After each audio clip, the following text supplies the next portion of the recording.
باپ یہ چاہتا ہے بیٹا اس کا احترام کرے، بیٹا اس کی عزت کرے، بیٹا اس کا سمان کرے، بیٹا اس کی سیوا کرے، مگر باپ اپنے بیٹے کے ساتھ ناانصافی کر رہا ہے، اس کو اس کا حق نہیں دے رہا ہے۔ اپنا حق تو وہ پورا لینا چاہتا ہے، لیکن دینے کا نمبر آتا ہے تو وہ حق مار رہا ہے۔ اولاد یہ چاہتی ہے ہمارے ماں باپ اپنی پراپرٹی میں، اپنی جائیداد میں پورا پورا حق دیں، ہمارے والدین ہمارا پورا پورا حق دیں، لیکن ماں بیمار ہے، باپ بیمار ہے، اولاد کو اتنی بھی فرصت نہیں کہ اپنے بیمار ماں باپ کا وہ 2 منٹ بیٹھ کر کے حال چال پوچھ سکے۔ بیوی کو بڑی شکایت ہے، شوہر میرا خیال نہیں رکھتا، شوہر میری پسند کا سوٹ نہیں لاتا، شوہر مجھے سونے کا زیور نہیں دلاتا، لیکن اس بیوی کو یہ احساس نہیں کہ وہ اپنے شوہر کی خدمت میں کتنی کوتاہی کر رہی ہے۔ اصول بتا دیا اللہ تعالیٰ نے اس آیت کے اندر، وَيْلٌ لِّلْمُطَفِّفِينَ، بربادی اور جہنم میں ناپ تول میں کمی کرنے والوں کے لیے، بربادی ہے ان لوگوں کے لیے جو ڈبل اسٹینڈرڈ اپناتے ہیں، جو دوہرا پیمانہ اپناتے ہیں، جن کا دینے کا معیار الگ ہوتا ہے اور لینے کا معیار الگ ہوتا ہے۔ جب لینے کا نمبر آتا ہے تو پورا پورا لیتے ہیں، اور جب دینے کا نمبر آتا ہے تو ڈنڈی مار کر کے دیتے ہیں۔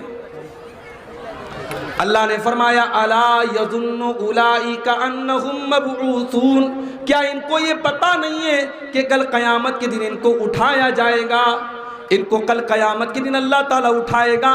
لیوم عظیم، وہ بہت بڑا دن ہوگا، یوم یقوم الناس لرب العالمین، وہ قیامت کا دن ہوگا جس دن سارے کے سارے لوگ اللہ کی بارگاہ میں اٹھائے جائیں گے۔ یہ کرپشن کیوں نہیں ختم ہو رہا ہے؟ یہ چوری کیوں نہیں ختم ہو رہی ہے؟ یہ رشوت کیوں لی جا رہی ہے؟ یہ حرام خوری کیوں ہو رہی ہے؟ یہی ڈر نہیں ہے ہمارے اندر، یہی خوف ہمارے اندر نہیں ہے کہ ہمیں اللہ کی بارگاہ میں جانا ہے اور اللہ کو حساب دینا ہے۔ میرے پیارے ساتھیوں، قرآن کی سب سے آخری آیت جو اللہ کے نبی پر نازل ہوتی ہے، قرآن کے 3 پارے کی آیت ہے، سورہ بقرہ کی آیت۔ اس آیت کے نازل ہونے کے 7 دنوں کے بعد اللہ کے نبی کا انتقال ہو جاتا ہے۔ کون سی آیت ہے؟ وَاتَّقُوا يَوْمًا تُرْجَعُونَ فِيهِ إِلَى اللَّهِ، میرے بندو تم اس دن سے ڈرو جس دن تم اللہ کی طرف لوٹائے جاؤ گے۔ ثُمَّ تُوَفَّى كُلُّ نَفْسٍ مَّا كَسَبَتْ وَهُمْ لَا يُظْلَمُونَ، اور پھر تمہارے ایک ایک عمل کا پورا پورا بدلہ دیا جائے گا۔ دنیا میں زمین ہڑپ لو، دنیا میں لوگوں کا مال کھا لو، دنیا میں چوری کر لو، بے ایمانی کر لو، لیکن آخرت میں ایک ایک پائی کا حساب دینا پڑے گا۔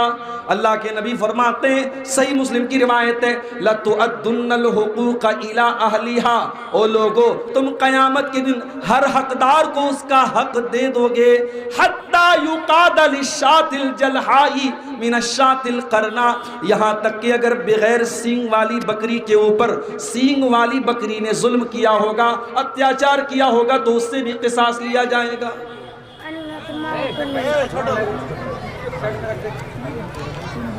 ظلم کرنے والا یاد رکھے کہ قیامت کے دن اس کے ظلم کا پورا پورا بدلہ دیا جائے گا۔ دنیا میں ہم نے کسی کا مال ہڑپ لیا، بدلے میں ہم مال دے سکتے ہیں، زمین ہڑپ لیا زمین دے سکتے ہیں، کسی کی عزت پر ہم نے حملہ کر دیا تو بدلے میں معافی مانگ سکتے ہیں، مگر اللہ کے نبی فرماتے ہیں قیامت کے دن نہ تو روپیہ کام کرے گا، نہ پیسہ کام کرے گا، نہ زمین کام کرے گی، نہ جائیداد کام کرے گی۔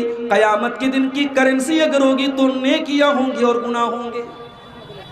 نیکی اور گناہ اس دن کرنسی بن جائیں گے میرے بھائی۔ جس کا ہم نے حق مارا ہوگا ہماری نیکیاں اس کو دے دی جائیں گی، اور جب ہماری نیکیاں ختم ہو جائیں گی اور پھر بھی کچھ حقدار لوگ باقی رہیں گے تو اللہ کے نبی فرماتے ہیں ان کے گناہ ہمارے اوپر لاد دیے جائیں گے۔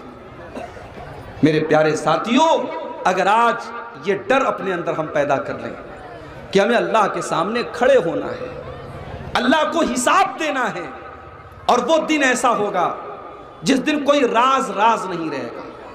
دنیا میں ہمارے بہت راز ہوتے ہیں، بہت سارے سیکرٹ ہوتے ہیں جو ہمارے ساتھ چھپے ہوتے ہیں، لیکن قیامت کے دن کوئی سیکرٹ نہیں رہے گا۔ یوم تبلی السرائر، قیامت کے دن سارے کے سارے رازوں کا پردہ کھول دیا جائے گا، سارے کے سارے سیکرٹ کھول دیے جائیں گے۔ تم نے بند کمروں میں جو گناہ کیا ہوگا، تم نے اکیلے میں جو گناہ کیا ہوگا، وہ بھی سامنے آ جائے گا۔ تم زبان سے اگر جھوٹ بولنا چاہو گے، الیوم نختم علی افواہہم، اللہ تعالیٰ تمہارے منہ کے اوپر مہر لگا دے گا، وَتُكَلِّمُنَا أَيْدِيهِمْ وَتَشْهَدُ أَرْجُلُهُمْ بِمَا كَانُوا يَكْسِبُونَ، تمہارے ہاتھ گواہی دیں گے، تمہارے پیر گواہی دیں گے، تم نے کیا کرتوت کیے۔ پیر گواہی دے گا، ہاتھ گواہی دے گا، موبائل چلانے والوں یہ انگلیاں گواہی دیں گی، تمہاری آنکھیں گواہی دیں گے، تم نے کیا کیا دیکھا، تمہارے کان گواہی دیں گے، انہوں نے کیا کیا سنا۔ حَتَّى إِذَا مَا جَاءُوهَا شَهِدَ عَلَيْهِمْ سَمْعُهُمْ وَأَبْصَارُهُمْ وَجُلُودُهُمْ بِمَا كَانُوا يَعْمَلُونَ، قیامت کے دن تمہارے کان گواہی دیں گے، تمہاری آنکھیں گواہی دیں گی، تمہارے بدن کے چمڑے گواہی دیں گے۔ وَقَالُوا لِجُلُودِهِمْ لِمَ شَهِدتُّمْ عَلَيْنَا قَالُوا أَنطَقَنَا اللَّهُ الَّذِي أَنطَقَ كُلَّ شَيْءٍ، انسان اپنی چمڑی کو دیکھ کر کہے گا کہ تجھے بولنا کس نے سکھایا، تو کیسے بولنے لگی، تو انسان کی چمڑی کہے گی اللہ نے ہم کو زبان دے دی۔ یہ قیامت کا دن ہے، اس دن دودھ کا دودھ اور پانی کا پانی ہوگا، اس دن سچ اور جھوٹ کا پردہ فاش ہوگا۔ دنیا میں مجرم بچ جاتا ہے رشوت دے کر کے، جج کو خرید کر کے، وکیلوں کو خرید کر کے، لیکن قیامت کے دن مجرم بچ نہیں سکتا ہے۔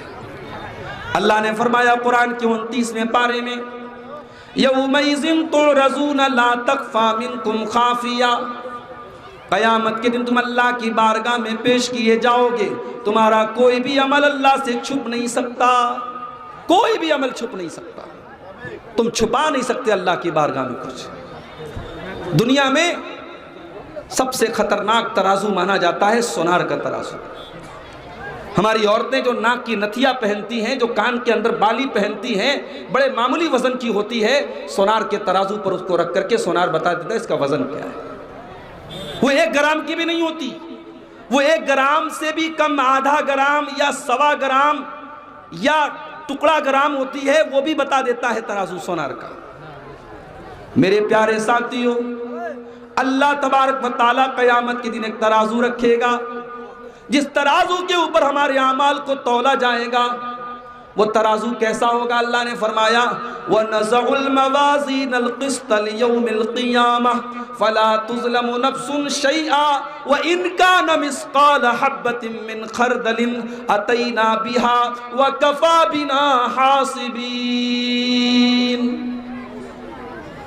قیامت کے دن ہم انصاف کا ترازو رکھیں گے، اور ایک رائی کے دانے کے برابر بھی تم نے کوئی عمل کیا ہوگا، اس ترازو پر سامنے آ جائے گا۔ ذرہ برابر تمہاری کوئی نیکی برباد نہیں ہوگی، ذرہ برابر تمہارا کوئی گناہ برباد نہیں ہوگا۔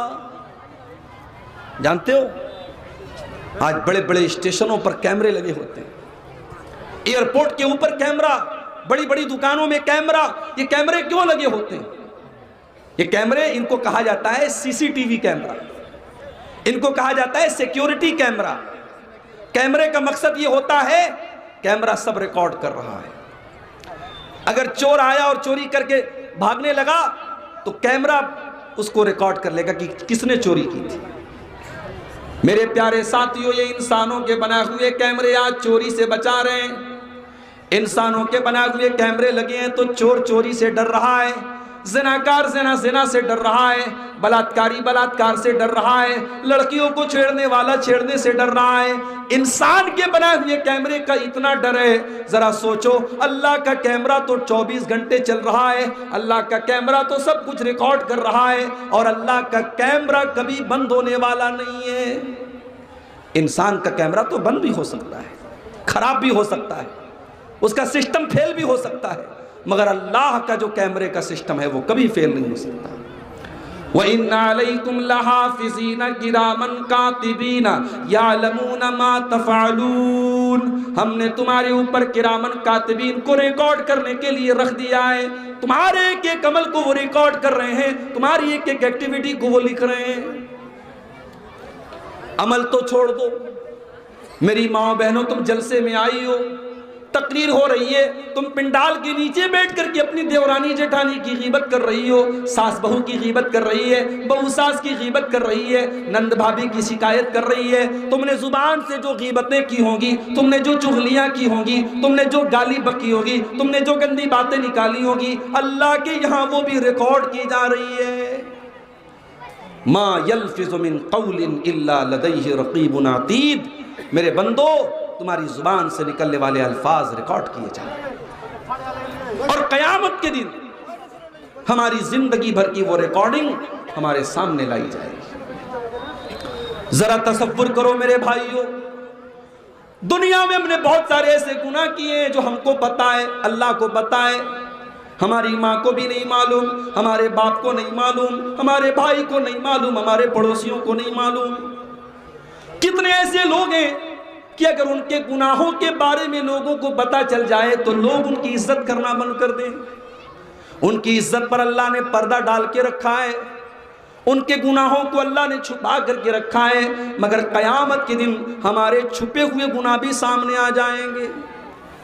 اللہ فرماتا ہے قرآن کے 15ویں پارے میں سورہ کہف کے اندر، وَوُضِعَ الْكِتَابُ فَتَرَى الْمُجْرِمِينَ مُشْفِقِينَ مِمَّا فِيهِ وَيَقُولُونَ يَا وَيْلَتَنَا مَا لِهَذَا الْكِتَابِ. قیامت کے دن تمہارے نام اعمال رکھے جائیں گے، تمہاری زندگی بھر کا کچا چٹھا رکھا جائے گا. تو جو مجرم لوگ ہوں گے، جو بدکار لوگ ہوں گے، جو گنہگار لوگ ہوں گے، جو حرام کام کرنے والے لوگ ہوں گے، جو ناجائز کام کرنے والے لوگ ہوں گے، وہ ڈرے ہوئے ہوں گے، ڈرے ہوں گے، سہمے ہوں گے، اور کہیں گے یا ویلتنا ما لہذا الکتاب، ہائے ہماری بربادی، یہ کیسی کتاب ہے، اس کتاب نے تو کچھ نہیں چھوڑا، اس میں تو سب کچھ لکھا ہوا ہے. میرے بھائیوں، جب تک اس دن کا ڈر ہمارے دل میں پیدا نہیں ہو سکتا، تب تک یقین رکھیے سماج سے برائیاں نہیں ختم ہو سکتی، کرپشن نہیں ختم ہو سکتا، چوری نہیں ختم ہو سکتی. آج مسلمان نماز نہیں پڑھتا ہے، کیوں بھائی؟ کیوں نماز نہیں پڑھتا ہے؟ کتنی بڑی تعداد آج ہمارے اور آپ کے بیچ میں ہے جسے 5 ٹائم کی نماز کی کوئی پرواہ نہیں ہے. حی علی الصلاۃ کی آواز آتی رہتی ہے، اسے کوئی فکر نہیں ہے، وہ بازار میں لگا ہوا ہے، کاروبار میں لگا ہوا ہے. میرے بھائیوں، کیا نماز آپ کے کاروبار پر اثر ڈالے گی؟ کیا نماز آپ کی دکان پر اثر ڈالے گی؟ نہیں نہیں. آپ نماز بھی پڑھیے، کاروبار بھی کیجئے، آپ نماز بھی پڑھیے، دکان بھی سنبھالیے. اللہ کا وعدہ ہے، اللہ آپ کے مال میں اور برکت دے گا. رجال لا تلہیہم تجارت ولا بیع عن ذکر اللہ. اللہ کے نیک بندے وہ ہوتے ہیں جب نماز کا ٹائم آتا ہے وہ سارا کاروبار بند کر دیتے ہیں. ابھی سیریا کے زلزلے میں ایک 6 یا 7 سال کی بچی جب 3 دن کے بعد زندہ بچ کر کے نکلتی ہے اور ہوش میں آتی ہے تو پہلا جملہ اس کے منہ سے یہ نکلتا ہے کہ کم من صلاۃ ضیعتها، میں نے کتنے ٹائم کی نمازوں کو چھوڑ دیا. میرے بھائیوں، اگر آپ نماز چھوڑ رہے ہیں اس کا مطلب کہ آپ کو احساس نہیں ہے کہ آپ کتنی قیمتی چیز چھوڑ رہے ہیں. کتنے ہمارے بھائی ہیں جو نشے کے عادی ہیں، نشہ کر رہے ہیں، اور ان سے جب کہو کہ اس نشے کو چھوڑ دو، کہتے ہیں مولوی صاحب لت لگ گئی، شیخ صاحب عادت لگ گئی. میں کہتا ہوں کہ دنیا کی بڑی سے بڑی عادتیں اگر آپ کا ارادہ پکا ہو جائے، آپ کا ایمان مضبوط ہو جائے تو عادتیں چھڑائی جا سکتی ہیں. نبی کے صحابہ کے دور میں بھی شراب کی لت لگی تھی، شراب کی عادت تھی، لوگوں کو دسترخوان پر شراب رکھا جاتا تھا. لیکن جب قرآن کی آیت نازل ہوئی، صحابہ نے اپنے اپنے گھر سے شراب کے برتن نکال کے توڑ کے پھینک دیے. میرے بھائیوں، اگر ایمان کی طاقت آپ کے اندر پیدا ہو جائے تو کوئی بھی لت اور کوئی بھی عادت چھوٹنے میں دیر نہیں لگتی. اور میں امید کرتا ہوں کہ آئندہ رمضان کا مہینہ بالکل سایہ فگن ہونے والا ہے. اب 10-12 دن کا ٹائم ہے، رمضان کا مہینہ شروع ہو رہا ہے. آئیے اس آنے والے رمضان کو اپنی زندگی میں ایک بہتر چینجنگ کا ہم مہینہ بنا لیں. ہمارے اندر جو بری عادتیں ہیں، کوئی بیڑی پی رہا ہے، کوئی سگریٹ پی رہا ہے، کوئی گندے کام میں لگا ہوا ہے، کوشش کیجئے کہ آنے والے رمضان میں ہم بری عادتوں کو چھوڑنے کا مہینہ اس کو بنا لیں.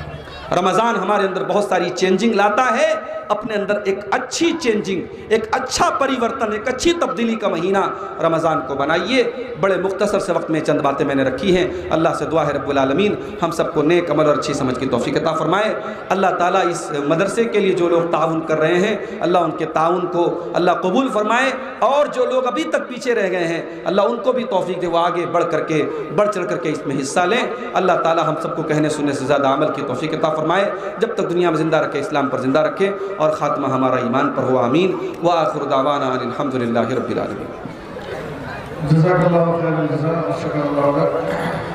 یہ تھے مولانا عبدالغفار سرزی صاحب جو بنارس کی سرزمین سے چل کر آئے تھے، اور وقت کی تنگی کی بنیاد پر آپ بہت مختصر تقریر کیے، اور یہ چینل والوں کے بھوت ابھی آپ بیٹھ جائیے، ابھی اور بھی مقررین ہیں۔